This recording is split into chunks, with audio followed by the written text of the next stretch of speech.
नमस्कार साथियों, मैं मनीष भारती संस्कृति आईएएस प्लेटफॉर्म पर आप सभी का स्वागत करता हूं। साथियों, जैसा कि जानते हैं यूपीएससी प्रारंभिक परीक्षा 2026 को ध्यान में रखते हुए हम लोग पिछले 1.5 वर्ष के करंट अफेयर्स का पॉलिटी विषय का रिवीजन कर रहे हैं। आज का जो टॉपिक है वो अपने आप में बेहद महत्वपूर्ण है। अगर मैं कहूँ तो पिछले 1 साल में जो सबसे चर्चित विषय कुछ रहा होगा पॉलिटी के हिसाब से, नियम कानून लाने के हिसाब से, उसमें से एक विषय है। चूंकि हम सब जान रहे हैं कि ऑनलाइन गेमिंग जो है वो काफी बढ़ गया है।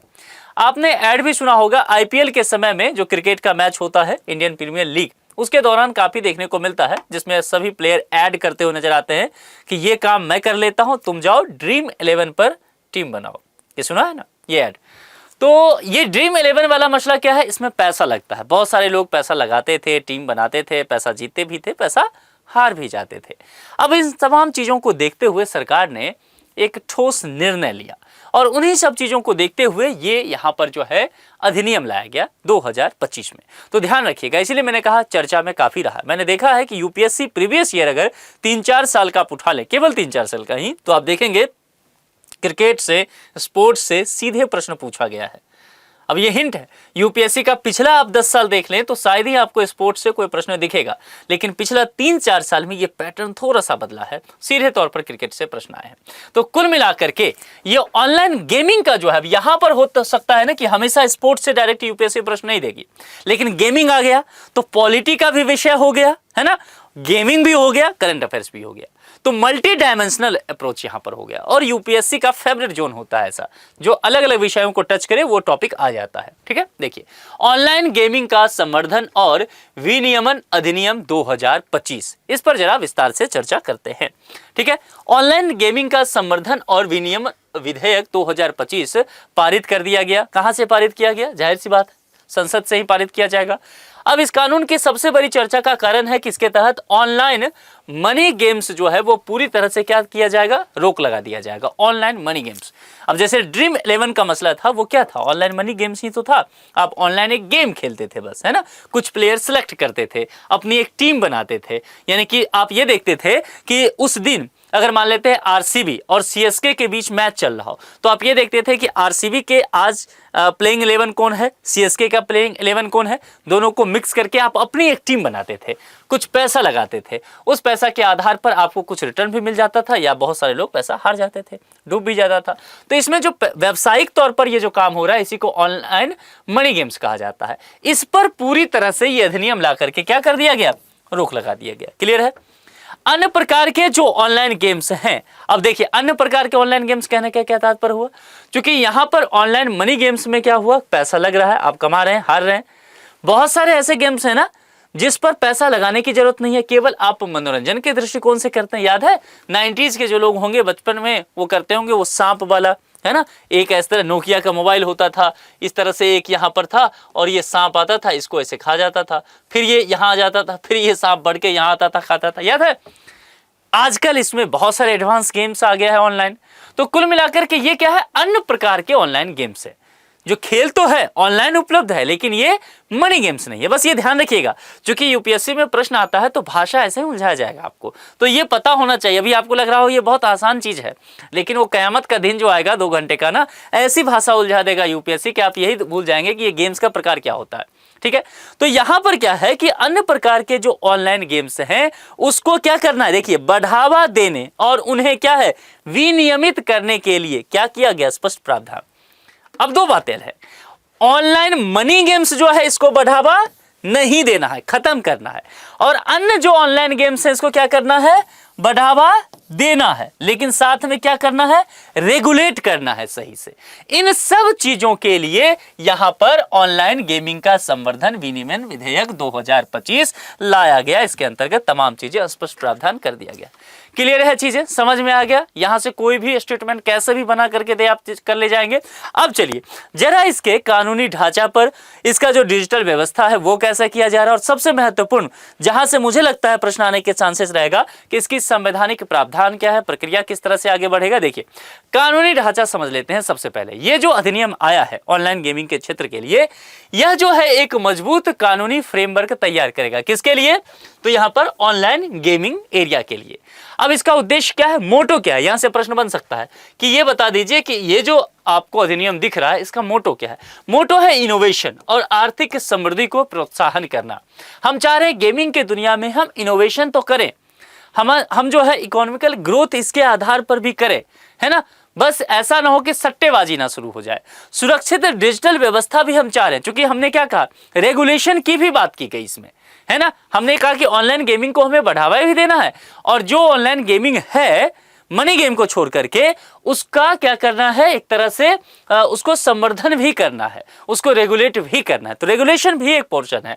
तो इसके अलग से सभी नागरिकों के लिए एक सुरक्षित और जिम्मेदार क्या करना है, डिजिटल वातावरण सुनिश्चित करना है। एक ऐसा एनवायरनमेंट जहां पर सभी नागरिक इस बात को लेकर के बेफिक्र रहे कि उनके डेटा का क्या होने वाला है। ठीक है, अब जरा संवैधानिक प्रक्रिया की यहां पर बात करते हैं कि संवैधानिक प्रक्रिया क्या है, क्योंकि सबसे ज्यादा महत्वपूर्ण यही है। संभव है प्रश्न बनने के चांसेस यहां सबसे ज्यादा रहेंगे।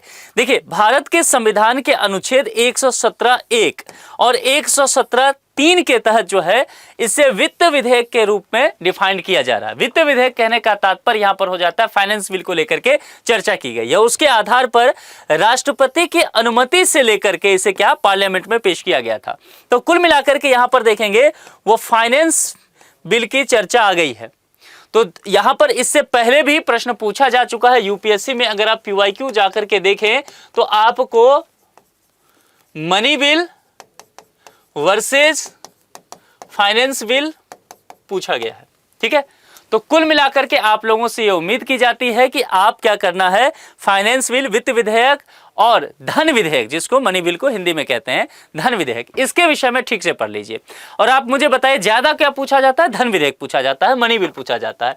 तो आपको क्या करना है, मुझे यह बस बताना है कि यहां पर ये तो मैंने बता दिया कि वित्त विधेयक की चर्चा जो है फाइनेंस बिल की वो अनुच्छेद 117 में किया गया है, लेकिन यहां पर मनी बिल आप मुझे बताइए ये किस आर्टिकल में इसकी चर्चा की गई है, ये आप मुझे कमेंट बॉक्स में लिख करके बताएंगे। ठीक है, चलिए आगे बढ़ते हैं। अब यहां पर आगे चलते हैं तो यह जो अधिनियम है इसमें कुछ वर्गीकरण किया गया, क्लासिफिकेशन है। नया गेमिंग परिदृश्य को देखते हुए क्लासिफिकेशन क्या क्या कर दिया है, देखिए 3 मुख्य श्रेणियों में इसे बांट दिया गया। अगर स्टेटमेंट रहता है तो यहां से पूछे जाने के चांसेस रहेगा। सबसे पहले क्या किया है, ई स्पोर्ट्स किया गया। ई स्पोर्ट्स में है इसमें कहा गया है कि एक वैध खेल के रूप में आधिकारिक मान्यता इसको दिया गया है। युवा मामले और खेल मंत्रालय इसके विकास के लिए दिशा निर्देश तैयार करेंगे। तो किस मंत्रालय के अंतर्गत, युवा मामले और खेल मंत्रालय। और ये क्या है, एक वैध खेल है। किस तरह के खेल, जो ई स्पोर्ट्स होंगे। इसके अलावा ऑनलाइन सोशल गेम्स, अब ध्यान दीजिए शब्द पर, क्या है सोशल, तो क्या है, वे गेम्स जो सामाजिक मेलजोल के लिए हैं। अब यहां आगे चलिए, ऑनलाइन मनी गेम्स, इसमें सोशल था तो ठीक है, ई स्पोर्ट्स ठीक है, लेकिन जो मनी आ गया, जो पहले हमने चर्चा किया गया है, जिस खेल में वास्तविक पैसा शामिल है, वही ड्रीम 11 वाला, तो इसमें क्या किया है, अब पूर्ण रूप से प्रतिबंध कर दिया गया है। तो वास्तविक पैसा शामिल है, जहां पर आप पैसा खर्च कर सकते हैं, जहां से कमा सकते हैं, उसको खत्म किया गया है। नियम, प्रावधान, परिणाम और दंड क्या है अगर ऐसा होता है। तो देखिए प्रतिबंध क्या है, वास्तविक पैसे वाले जो खेल हैं उनके जो विज्ञापन हैं, यानी कि ड्रीम 11 वगैरह का विज्ञापन जो था और उनसे जुड़े जो जितने वित्तीय लेन देन हैं उस पर क्या कर दिया गया है, पूरी तरह से रोक लगा दिया गया है।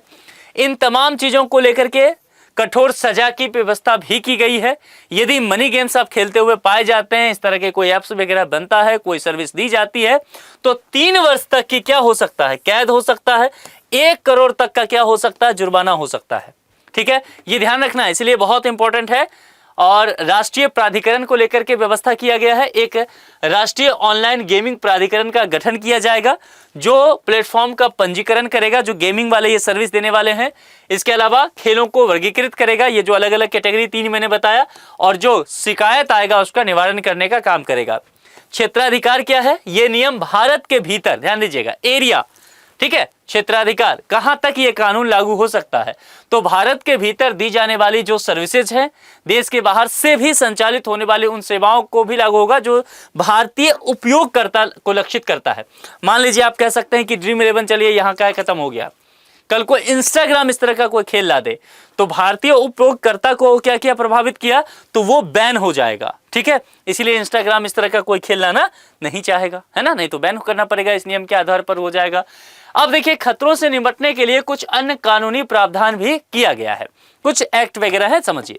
दस्तावेज में कुछ अन्य महत्वपूर्ण अधिनियमों का जिक्र है जो ऑनलाइन गेमिंग को रेगुलेट करते हुए, कंट्रोल करते हुए नजर आएंगे, जिसमें आईटी अधिनियम 2000 की धारा 69A है। सरकार को अवैध वेबसाइटों या लिंक को ब्लॉक करने का ये अधिकार देती है। जो भी इस तरह का अवैध वेबसाइट नजर आएगा, लिंक नजर आएगा, उसको बैन किया जाएगा। 2022 से 25 के दौरान 1524 बेटिंग और जुआ एप्स जो है वो ब्लॉक किए गए। ये एप्स जो गूगल प्ले स्टोर पर मिलता है उसको ब्लॉक कर दिया गया है, या जो लिंक है उसको ब्लॉक किया गया है। अब ये किसके अंतर्गत किया गया था? आईटी एक्ट 2000 सेक्शन क्या है? 69A, ये ध्यान रखिएगा। अब आईटी रूल 2021 ये नियम जो है गेमिंग प्लेटफॉर्म्स के लिए मानदंड तय करते हैं और 100 नियामक संस्थाओं के पास पंजीकरण अनिवार्य करते हैं। अब इसके अलावा भारतीय न्याय संहिता 2023, इससे पहले क्या होता था? इंडियन पीनल कोड, भारतीय दंड संहिता। तो दंड के जगह पर ये जो 3 नया कानून आया, क्रिमिनल लॉ रिप्लेस किया है पुराने 3 को, तो उसके अंतर्गत दंड के जगह पर कौन आ गया? न्याय।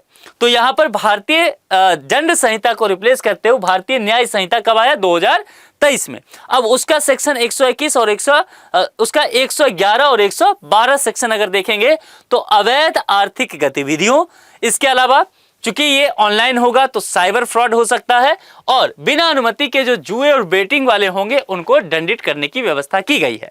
अब एक बात और, चूंकि यहां पर आप उपयोगकर्ता जो है एज ए कंज्यूमर काम करते हैं, उपभोक्ता बन जाते हैं ना, आप कंज्यूम कर रहे हैं उस एप्स के सर्विसेज को, तो बहुत सारे लोगों ने कंप्लेन किया कि उनके साथ धोखाधड़ी हो रही है।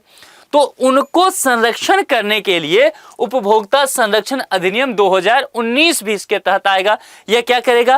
कानूनन भ्रामक और गलत विज्ञापनों पर रोक लगाने का कानून करेगा। ये कानून जो है बहुत तरह के, जैसे ड्रीम 11 वगैरह में आपने देखा होगा, बहुत सारे या एप्स, जुआ वाले एप्स, सट्टा लगाने वाले ऐड देते हैं ये लोग और कहते हैं कि करोड़ों किसी ने कमा लिया। अब कोई व्यक्ति जो है उस बहकावे में फंस सकता है और अपना नुकसान करा सकता है।